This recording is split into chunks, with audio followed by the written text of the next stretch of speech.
kalau harga minyaknya tetap tinggi selama beberapa bulan misalkan, itu bertanda bahwa ya ini harus hati-hati nih ekonomi kita gitu.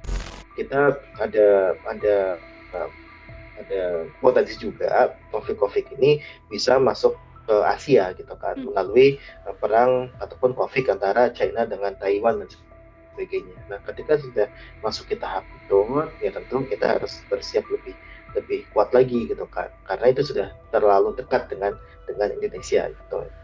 Secara ekonomi tentu ini tidak rasional ketika Prabowo itu menyatakan ingin menjadi mediator. Tribuners, konflik antara Amerika Serikat dan juga Iran kini tak hanya memicu ketegangan secara militer, namun juga mulai menimbulkan kekhawatiran terhadap potensi stabilitas ekonomi global yang terguncang. Lonjakan harga minyak misalnya, kemudian tekanan terhadap nilai tukar mata uang, hingga ancaman inflasi menjadi salah satu resiko nyata yang bisa dirasakan banyak negara, termasuk diantaranya juga Indonesia. Lalu seberapa kuat kemudian ekonomi nasional ini bisa menghadapi guncangan geopolitik ini? Apakah masyarakat Indonesia juga sudah harus bersiap untuk menghadapi kenaikan harga dan perlambatan ekonomi dalam waktu dekat? Untuk membahasnya dalam Tribun News on Focus kali ini, Tribuners sudah tersambung melalui sambungan Zoom bersama dengan saya, Direktur Ekonomi Digital Selius, ada Mas Nailul Huda. Mas Huda, selamat siang. Terima kasih sudah bergabung. Kabar baik, Mas Huda? Selamat siang, Alhamdulillah kabar baik. Terima kasih banyak menyempatkan waktunya hari ini berdiskusi bersama dengan saya. Kita akan mengulas soal dampak konflik global ini, Mas Huda, terhadap kondisi ekonomi Indonesia. Mungkin saya ingin minta pengantar terlebih dahulu dari Mas Huda. Banyak yang menganggap bahwa perang ini masih jauh dari Indonesia, tapi sebenarnya seberapa cepat kita bisa merasakan dampaknya ini terasa bagi ekonomi nasional, Mas? Ya, yang pasti seperti ini, Mbak, bahwa di era katakan era globalisasi ya, bahwa di situ ketika ada perang berkecamuk di Timur Tengah ataupun di mana, itu sudah pasti akan berpengaruh terhadap perekonomian sebuah negara, termasuk juga Indonesia. Misalkan saja kita nggak usah nilai jauh-jauh kemarin ada perang di Ukraina sama Rusia, itu Ya. juga sudah berpengaruh tuh. Karena apa? Karena ada beberapa barang yang tidak bisa diproduksi di Indonesia, itu didatangkan dari Ukraina. Nah, sama saja nih sebenarnya ketika kita bicara terkait dengan perang di Timur Tengah antara Iran melawan Israel dan USA ya, itu juga akan berpengaruh terhadap perekonomian dalam negeri. Nah, pengaruhnya ini bermacam-macam nih salurannya, ada dari harga minyak, kemudian nilai tukar dan sebagainya. Nah, makanya ini yang kalau kita lihat memang ada kaitan baik secara langsung maupun tidak langsung antara konflik yang terjadi di global dengan perekonomian dalam negeri. Mhm. Menyoal bagaimana kemudian ancaman dalam eskalasi ini, apa Hmm. saja yang kemudian akan Hmm. benar-benar paling langsung dirasakan oleh Indonesia dan secara tidak langsung dirasakan oleh Indonesia, Mas? Hmm. Yang pasti adalah harga minyak, Mbak ya. Harga minyak dan gas. Kita memang di dihadapkan pada harga minyak yang sudah menyentuh di level 79 sampai 80 USD per barel. Nah, ini kan kalau kita lihat di awal Februari itu kan masih di angka 65 USD per barel. Artinya ini ada kenaikan yang cukup signifikan. Mhm. Nah, ketika kita berbicara terkait dengan impor minyak, Indonesia sudah pada posisi net importir. Artinya kita tidak bisa lagi untuk memproduksi guna memenuhi kebutuhan dalam negeri. Kita harus impor dari luar. Nah, ada beberapa negara yang menjadi pensuplai ataupun penyuplai dari minyak mentah kita. Nah, salah satunya adalah negara-negara dari Timur Tengah. Ada Arab Saudi maupun juga ada Qatar maupun UAE. Nah, ini kan juga negara-negara yang memang mengandalkan Selat Hormuz. Nah, Selat Hormuz ini kan menjadi perdagangan minyak global ya, jalur perdagangan minyak global yang 30% itu melewati Selat Hormuz tersebut gitu kan, termasuk ke Indonesia. Nah, ketika Selat Hormuz ini ditutup, kemudian yang tidak yang tidak kita bisa hindari adalah keterlambatan penyediaan stok. stok minyak mentah dalam negeri kita sudah pasti akan berkurang. Nah, ketika ini berkurang, maka yang terjadi adalah kelangkaan dan sebagainya. Nah, kemudian ketika ini juga ada eskalasi lebih lanjut dan sebagainya, permintaan global itu juga masih tetap bahkan tidak turun dengan pasokan yang berkurang, maka yang terjadi adalah kenaikan harga yang akan ditransfer kepada kenaikan bahan bakar minyak di dalam negeri kita. Nah, BBM ini juga kemungkinan akan meningkat harganya di dalam negeri. Karena apa? Karena harga di tingkat global pun sudah tinggi. Nah, Hmm. ketika kita dihadapkan pada kondisi tersebut, ya otomatis ini sebenarnya bisa membuat untuk BBM yang non subsidi seperti Pertamax ataupun yang dia RON 92 ya dari swasta itu juga akan mengalami kenaikan harga. Nah, ini yang terjadi dan berdampak langsung ke masyarakat. Nah, yang kedua adalah dampaknya kepada pemerintah. Apa sih dampaknya kepada pemerintah?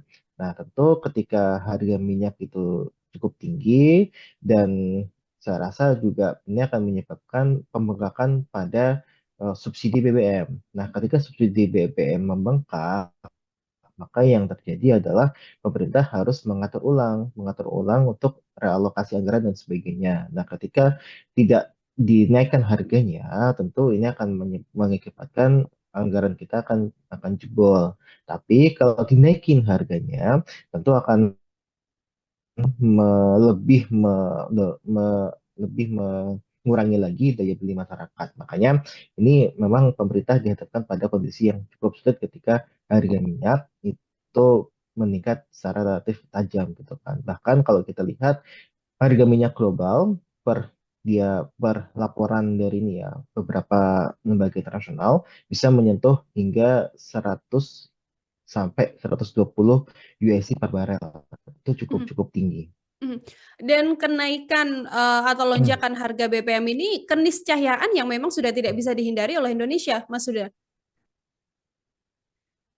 Ya, kalau kita lihat memang ya ya di di negara yang sudah net importir, ketika ada minyak dengan ya tadi ya kita harus mengimpor dengan ada Mhm. kenaikan harga, itu harga BBM untuk yang non subsidi itu sudah pasti akan mengikuti. Jadi mereka akan mengupdate harga BBM non subsidi itu mengikuti harga minyak global. Nah, sedangkan kalau kita lihat untuk Pertalite, karena dia ditopang oleh APBN, jangan lupa untuk ICP di Indonesia itu kan sekitar 70 USD per barel ya untuk asumsinya kan.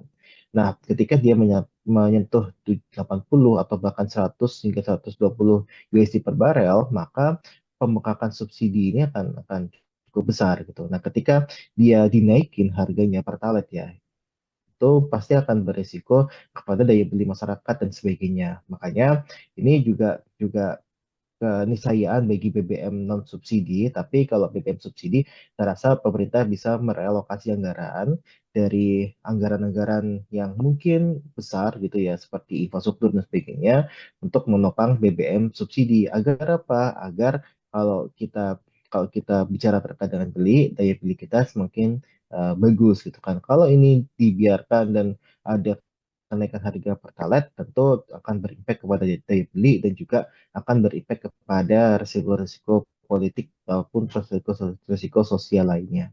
Mhm. Ini kalau secara energi begitu ya, ini kan penutupan Selat Hmm, Hormuz artinya sangat amat berdampak begitu Mas Huda. Lalu hmm, apakah hmm, ini juga efek dominonya akan berdampak ke pangan, kemudian stabilitas keuangan yang ada di tanah air? hmm. Ya, yang pasti gini, ketika kita bicara terkait dengan suatu hormus yang semakin tinggi, harga minyak akan semakin tinggi. Yang pasti adalah biaya untuk istilahnya freight ya, pengapalan ataupun pelayaran untuk barang itu juga akan meningkat. Nah, ini kan juga sangat terkait sekali dengan rencana ada penutupan di eh, bab L, saya lupa di selat ke arah terusan Suez di Mesir ya. Nah, itu ada selat di situ yang mana itu juga dikuasai oleh Houthi gitu kan. Hmm. Nah, ketika ini bisa di bab El Mandab itu pasti akan ada gejolak di situ yang akan menyebabkan harga untuk freight ataupun pelayaran itu akan meningkat. Nah, beberapa barang di Indonesia ini kan juga diimpor, baik itu barang jadi maupun barang penolong dan bahan baku. Nah, ketika penolong dan bahan baku ini dia meningkat harganya karena tadi ya harga minyak tinggi dan juga situasi di Bab El Mandab itu dia tidak kondusif, yang artinya harga freight itu akan meningkat, itu akan membuat harga impor dari luar itu akan meningkat pula. Nah, ketika harga impor akan meningkat, tentu yang terjadi adalah di barang-barang yang menggunakan bahan baku maupun bahan penolong tersebut itu juga akan meningkat pula. Nah, ketika ini meningkat, ini yang dinamakan imported inflation atau inflasi yang ditimbulkan dari adanya kenaikan harga barang-barang dari impor, baik itu barang jadi ataupun barang bahan baku dan bahan penolong gitu. Nah, ini yang terjadi. Nah, ini akan mengakibatkan dari sisi inflasinya itu akan meningkat yang didorong dari kenaikan cost. Nah, yang kedua adalah kalau kita lihat ini bisa jadi tekanan terhadap rupiah gitu. Nah, ketika uh, dari sisi rupiah kita tertekan akibat kondisi global yang tidak menentu, ini juga bisa diibaratkan kalau kita lihat ya, dengan kondisi tidak menentu, investor itu akan memilih kepada investasi yang dia sifatnya aman, safe haven lah istilahnya. Baik itu emas ataupun juga US Treasury. Nah, ketika itu ke emas dan US Treasury, investor dia tidak akan melirik kepada ekonomi negara-negara berkembang. Nah, seperti Indonesia salah satunya. Nah, ketika ini tidak ada uang yang masuk, bahkan banyak uang yang keluar, maka yang terjadi adalah pelemahan nilai tukar. Nah, ketika pelemahan nilai tukar ini menyebabkan harga impor sudah nilai tukarnya ambruk, harga dari luarnya pun meningkat. Nah, ini yang akan membuat imported inflation itu akan semakin double ya. Jadi akan semakin tinggi. Nah, makanya ini bisa mengurangi dari sisi daya beli masyarakat dan sebagainya. Mhm mhm. Dengan beberapa kondisi, atau dampak begitu ya, Mas Huda ya, dari konflik yang kemudian terjadi di wilayah Timur Tengah ini sedianya apakah dengan kondisi-kondisi terpuruk itu tadi Indonesia sedianya sudah siap di kondisi yang saat ini, Mas? Ya, kalau kita lihat sebenarnya dengan kondisi yang sekarang ya, itu tentu jauh dari kata siap sebenarnya. Kalau kalau kita bicara jujur ya, yang pertama adalah kita masih mengandalkan impor tadi ya, impor barang-barang impor kita cukup cukup besar. Ketika ada gejolak di perekonomian global yang menyebabkan harga pangan, tentu saja ini akan menyebabkan harga barang impor pun tentu juga akan meningkat pula. Nah, yang kedua adalah kita melihat dari sisi belum kita kita mendorong ya bahwa Indonesia itu juga melakukan diversifikasi negara asal impor minyak dan gas gitu. Bukan hanya tergantung dari Timur Tengah, tapi juga bisa mencari negara-negara dengan sumber minyak yang cukup cukup andal lah. Jadi kayak Afrika misalkan ataupun Rusia gitu ya, itu bisa jadi salah satu yang bisa kita jajaki untuk bisa mengimpor minyak dari situ. Nah, yang kedua adalah harusnya ini juga jadi momentum ketika harga minyak global ini dia terus meningkat, jadi momentum juga untuk Indonesia melakukan transformasi ya bukan transformasi ya, tapi transisi energi Hmm. dari energi fosil kepada energi yang baru terbarukan. Nah, ini juga harusnya sudah jadi momentum juga nih untuk kita bisa mempercepat transisi energi kita. Dengan cara apa? Dengan cara mengganti misalkan yang tadinya minyak mentah ini untuk sektor industri, itu sektor industri energinya bisa dari energi baru terbarukan, misalkan solar panel dan sebagainya. Itu lebih lebih bisa, tapi kita masih jauh untuk kita di bauran EBT saja kita masih rendah gitu. Nah, memang memang belum siap lah. Nah, yang kedua adalah terkait dengan pengusaha. Ini pengusaha juga harus acang-acang nih untuk melakukan efisiensi dan sebagainya, ataupun juga mendiversifikasi asal barang gitu kan, sehingga ketika ada kenaikan harga freight karena ada biaya bensin membengkak, asuransi membengkak, kemudian biaya perjalanan juga membengkak, maka dampaknya bisa di-manage dengan baik. Nah, ini harusnya juga bisa pengusaha juga harus siap-siap. Nah, ini juga perlu nih peran pemerintah juga. Untuk apa? Untuk memberikan subsidi misalkan bagi pengusaha yang dia bergerak di ekspor impor, itu juga akibat adanya guncangan seperti ini, kenaikan harga freight, itu seharusnya ada insentif-insentif yang bisa diberikan pemerintah agar tidak menyebabkan dari sisi perusahaannya itu melakukan efisiensi dengan PHK. Gitu. Jadi ini yang harus dilakukan oleh pemerintah itu adalah membuat pengusaha kita tidak rugi terlalu besar. Kalau kita mengamati, pernyataan dari salah satu adalah Menko Perekonomian ini Pak Erlangga Hartarto kan sempat mengatakan, memang kita Hmm. terdampak secara impor dan ekspor, minyak begitu ya, Mas Huda ya, yang mana sekarang plan B-nya adalah dengan kerjasama baru bersama dengan Amerika Serikat atau negara-negara non Middle East yang kemudian juga bisa membantu, subsidi energi ke tanah air. Bagaimana Anda melihatnya? Ya, tentu gini, kalau kita bicara terkait dengan importasi dari Amerika, itu kan kita juga sudah melakukan sebenarnya. Nah, kita memang tidak boleh untuk tergantung pada satu negara ataupun satu wilayah. Jadi yang saya sebutkan sebenarnya, Hmm, walaupun ya Amerika mungkin bisa saja melakukan eh, ekspor minyak ke kita gitu kan. Tapi ketika itu sudah terlalu tergantung, kemudian kita tidak punya nilai tawar dan sebagainya, itu harga itu bisa ditentukan oleh Amerika. Nah, tentu ini yang harus dilakukan dan dilakukan oleh pemerintah adalah ya mencari sumber alternatif negara lain yang bisa mensuplai kebutuhan impor minyak mentah kita. Nah, hmm, itu yang pertama. Nah, yang kedua adalah memang kita harus tadi untuk transisi energi dan sebagainya. Selain itu, kita juga harus manfaatkan untuk produksi minyak dalam negeri kita. Jangan lupa, Indonesia selama ini juga masih mengekspor minyak mentah ke luar negeri. Nah, ketika kita bisa menstop ekspor tersebut dengan tujuan meningkatkan ya stok minyak mentah dalam negeri kita, tentu kita tidak terlalu bergantung lagi ke luar negeri gitu kan. Jadi memang harusnya memang ya kalau bicara Pak Erlangga terkait dengan yang mau impor dari Amerika itu kan sudah ada di perjanjian kemarin ART dengan US ya. ya. Nah, yang kita harapkan adalah ada alternatif lainnya, tidak hanya bergantung pada Amerika dan sebagainya. Yang pertama yang paling penting sebenarnya ya tadi transisi energi, kemudian penyetokan dari dalam negeri dan sebagainya. Yang saya rasa itu justru bisa menambah kemandirian eh, energi Indonesia dengan energi-energi yang memang yang eh, baru terbarukan dan tidak merusak lingkungan secara signifikan. Oke, bagaimana Indonesia kemudian mampu untuk bertahan, dengan dirinya sendiri begitu ya, atau di dalam negeri yang kemudian Ya, melibatkan semua sektor-sektor yang ada di tanah air.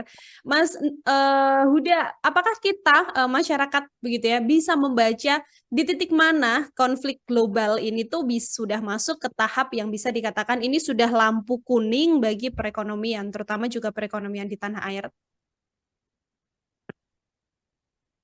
ya.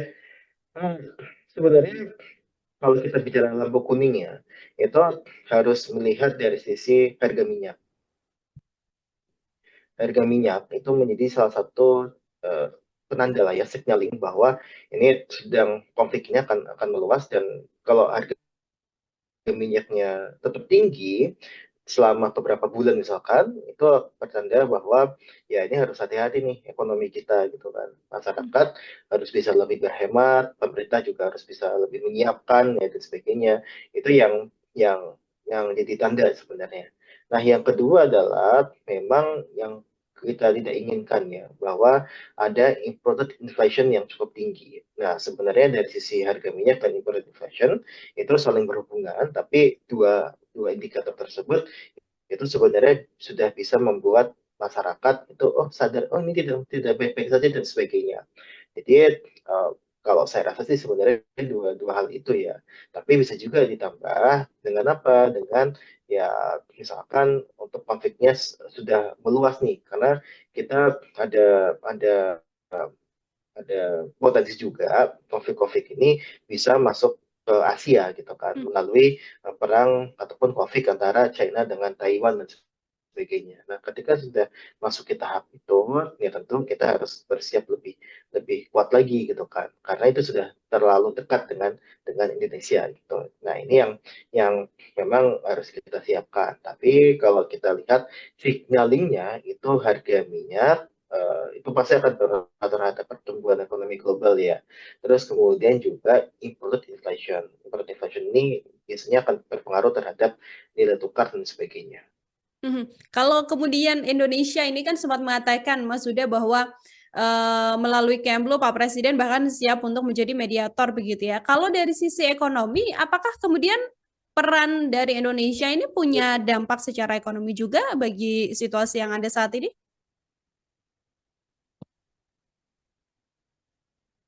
Ya, nggak ada sih. Ya, ini kalau dari sisi ekonomi ya, dari sisi ekonomi memang di perdagangan kita dengan Iran itu juga tidak terlalu besar. Kita juga tidak mempunyai hubungan diplomatik dan maupun ekonomi dengan Israel gitu kan. Kita memang mempunyai hubungan diplomatik dengan US, tapi itu juga tidak cukup gitu kan. Karena apa? Karena US pun pasti akan bilang bahwa ya ini negara berkembang, negara yang masih kecil, tidak ada kepentingan yang bisa saya masuki gitu. Hmm. Nah, tentu tentu hal itu pasti akan jadi rujukan bagi negara yang berkonflik. Tapi secara ekonomi tentu ini tidak rasional ketika Prabowo itu menyatakan ingin menjadi mediator. Tapi kalau secara mungkin kalau dilihat secara politik global ataupun politik keagamaan itu ya mungkin bisa jadi karena Indonesia merupakan negara Muslim terbesar. Tapi kalau dari sisi ekonomi nampaknya saya rasa sih tidak rasional ya kalau Hmm. kalau kita melihat Indonesia ingin jadi penengah di situ. Oke, terakhir dari saya, Mas Huda, ini menjadi salah satu langkah yang tidak boleh salah dilakukan oleh Hmm. pemerintah, begitu kan? Apa kebijakan yang sedianya bisa menjadi warning begitu dari Selios dari Mas Huda agar ya Indonesia ini jangan sampai salah langkah untuk mengambil kebijakan di tengah kondisi situasi global dan perekonomian yang masih tidak menentu ini, Mas? Ya, yang pasti gini Mbak, kita tidak ingin daya beli masyarakat itu turun lagi, bahkan jauh lebih turun ya. Nah, artinya adalah subsidi untuk BBM jadi prioritas utama, terutama untuk yang Pertalite.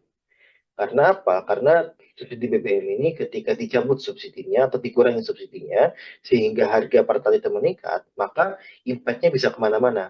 Impact ke harga dalam negeri, impact ke daya beli dan sebagainya, itu cukup besar, termasuk juga impact ke kemiskinan. Nah, makanya bagi kita, bagi Celios, maka mempertahankan subsidi itu cukup penting. Nah, ini yang bisa dilakukan pemerintah adalah melakukan realokasi anggaran. Nah, realokasi anggaran dari anggaran-anggaran yang cukup besar dan memang tidak mempunyai impactful ya, impactful kepada ekonomi itu juga bisa direlokasi.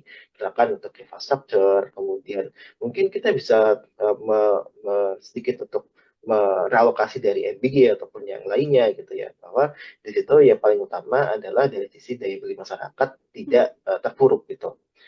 Nah, ini yang bisa dilakukan selain tadi memberikan insentif bagi perusahaan yang terkena dampak dan sebagainya, ataupun juga kita bersiap untuk menyetok minyak mentah secara banyak dari negara alternatif lainnya. Nah, tapi yang jelas adalah tujuan kita adalah untuk melindungi daya beli masyarakat agar masyarakat tidak terdampak secara langsung, terdampak signifikan dari adanya kenaikan harga minyak dan sebagainya, sehingga daya beli kita tetap terjaga dengan baik, tidak turun dan turun lagi. Yang jelas ini akan berimpact pada perekonomian secara luas.